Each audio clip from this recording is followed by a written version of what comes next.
So ayan na po mga kawaiti ang ating ginagawang pagluluto ng laing or gabi or sa English po ay taro vegetable. So ayan o, tinitingnan natin, dinatansya natin yung sabaw kasi kailangan patuyuin yan bago natin na lagyan ng kakanggata na sinasabi mga kawaiti. So tara, samahan niyo ako ang proseso sa pagluluto ng ganitong klaseng ulam na napakasarap. Let's go!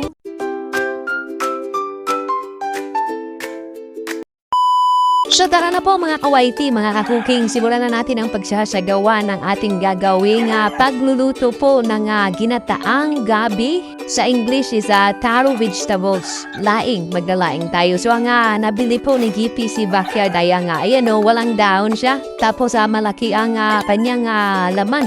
Mga kawaiti, kaya ang halaga po niyang isang puno na yan na may malaking laman is 80 pesos. So kumuha din po si GPC ng mga tanim naming gabi doon sa bakuran. So ayan o, yun ang ginamit namin pangdagdag dyan. So ito mga kawaiti ginagawa natin is isang uri ng food vlog sharing kung paano niluluto ang laing Bicol style po. So ayan o, tinabi-tabi ko muna, lilinisan. Nakita niyong pinunasan po ni GPC ang mga katawan muna ng mga gabi, pinupunasan muna namin yan para yung bang siyempre may mga alikabok o kaya putik-putik yan, ulinisan iba pa sa paglilinis natin. So ayan o, yung laman, dinadahan-dahan na natin, babalatan natin yung pinaka laman niya. So malaki-laki siya mga kawaiti. So ang sistema nito is masarap. Tingnan natin kung kasi mostly pag hindi marunong magluto po ang mga gumagawa nito, Makati po ang kalalabasan ng gabi ng laing. Makati po talaga ang lawing. Ang ginawa ni GPC dyan bago niya siya nagsimula, naglagay muna siya ng mantika sa kanyang mga palad para po hindi dumikit yung yung digta ng gabi. So ayan naglagay siya ng buhuran kasi ibababad sa tubig yan kasi nilinisan o hugasan pa rin po yan. So ayan kinap niya lang ng kinap. Tapos ibubukod niya sa isang lagayan bago niya simulan yung sa mga katawan naman. Ang katawan ng gabi mga kawaiti is kailangan balatan, depende sa klase. May mga gabing hindi binabalatan, yung mga bagong subo, bagong turok na sinasabi kasi malambot yung patis yung balat. So pag ganito na, kailangan balatan na mga kawaiti. Yung iba naman, pag medyo magandang klase, yung mga fresh pa na dahon and hindi na nila binabalatan kasi may nagturo sa amin po nito doon sa kaibigan namin si Fernan. Hindi na siya nagbabalatan, kinukuha niya na lang yung mga magagandang klaseng pinuputol-putol niya lang, tas yung ginugura niya na. So depende pa rin. So kami, si DPC, si talaga yan, babalatan talaga niya para talagang masarap yung pagkakahain ng ating gagawing laing. So ako naman yung naglalagay ng ganyan yung video, tapos si GPC ang gumagawa kasi siya lang naman ang video sa gulay. So for today's video, kailangan naming magluluto ng gulay. Ang ganitong klaseng mga kawaiti, ganitong klaseng food vlog sharing is matrabaho po ito. Iisa-isa mo pong babalatan yan. Tapos may diskarte po sa pagbabalat niyan para mabalatan lahat ng yung malinis talaga. Ayan, kita nyo putol-putol and na yan. So alisin muna niya yung dahon ng gabi. Tapos yun na siya magsimula sa katawan. Kasi yung dahon ng gabi na yan, may diskarte din po yan yung pag-alis. Ayan parang sinasabunutan ba? Kailangan matira yung matitigas na parang stem ng dahon. So yan, gaganyanin lang GPC niya lang yung parang sasabunutan lang, tatanggalin lang talaga yung pinakadahon. Tapos ayan na siya.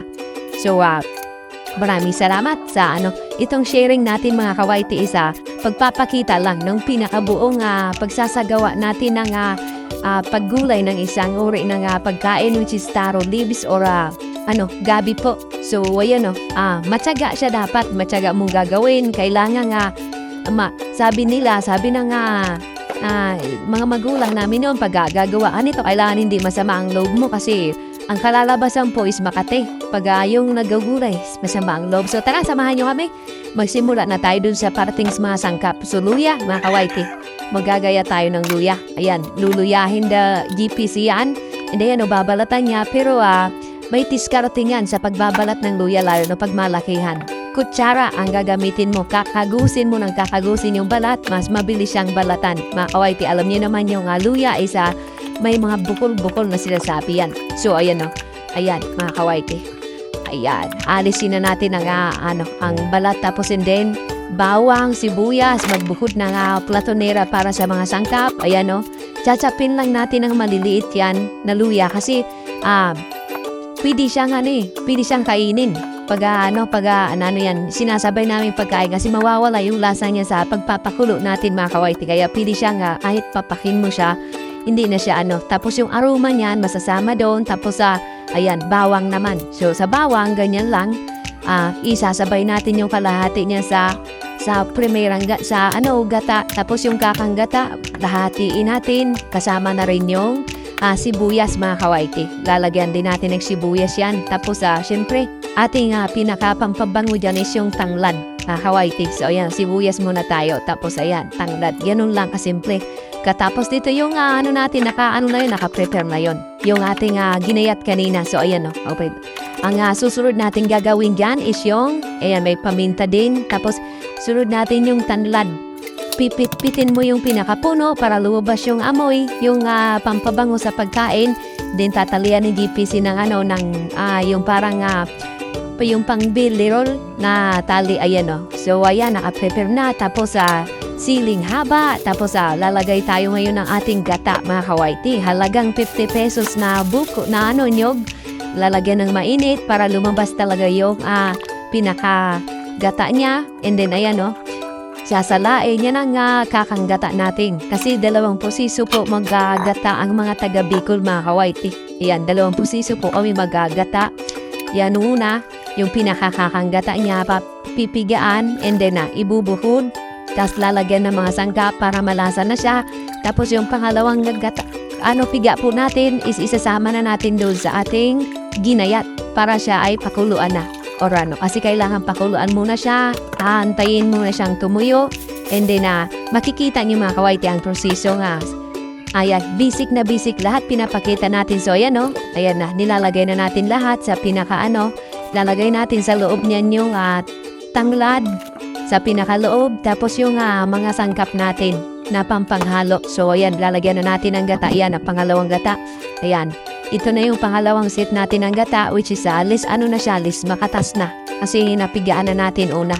Yan ang ilalagay natin dun sa nakagawali na ng mga sangkap. Kasi antayin natin siyang tumuyo. Pag tumuyo na siya, saka na natin lagyan ng kakanggata and then timplahan na po. So ayan mga kawaiti. Kita niyo yung ginagawa natin. Ngayong araw pala si DPC po ayan tumutulong doon sa paggawa ng kalsada doon sa So, sabi niya, hatiran yung kapitbahay kasi ang kapitbahay minsan, mga taga-ibang lugar, makatikim naman ng laing na gawang Bicol, mga kawaiti. So, ayan kumukulo na po. Antayin natin niyang tumuyo para malagyan na ng kakangganta tapos titimplahan na. Lalagyan din natin pati yan ng pampalasa. Ayan ang pampalasa natin. Tapos, ang gagawin natin mga kawaiti, ang pinakasangkap natin dyan, pampasarap is yung magpiprito tayo ng liempo.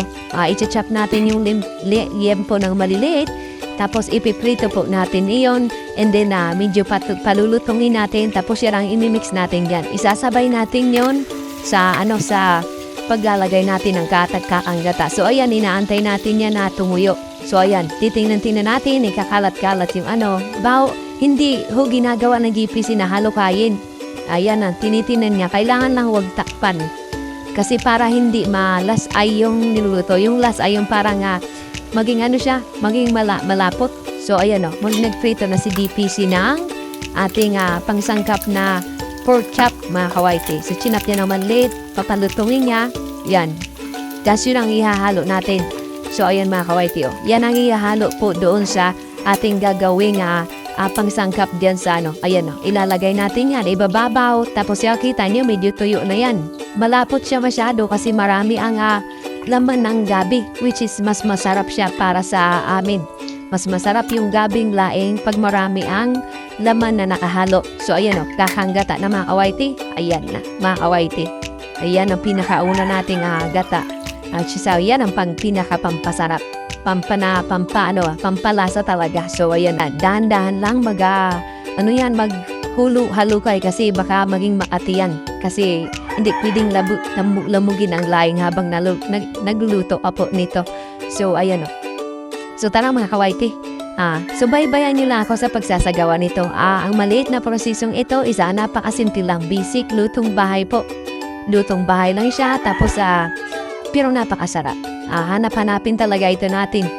Yung mga hindi pasanay sa ganitong klaseng pagkain, pag natikman nila ay napakasarap po nito mga kawaiti. So yan o. Antayin naman natin yung kumulo. Kailangan lang po niyan is anuhan mo yung apoy, yung hinaan mo yung apoy. Kasi pag malakas po ang apoy, yung kakanggata po natin, hihiwalay ang mantika dun sa gata. Magbibilog-bilog. So kailangan na mild lang ang paapoy mo po dyan para po hindi siya maghiwalay. Yung pero parang sila, walang forever. Maghihiwalay din. So yan, kailangan dahan-dahan lang para hindi maghiwalay yung mga kagaya ng nakikita nating mga naghihiwalay mga kawaiti. Aray ko. So, ayan mga kawaiti. Malapit na yan. Pag nag-brown na yan, titingnan mo yung pagka-brown ng marunong ka dapat tumingin kung hanggata ng nyog ay luto na. Mag-iiba ang kulay, tapos titingnan mo yung lapot.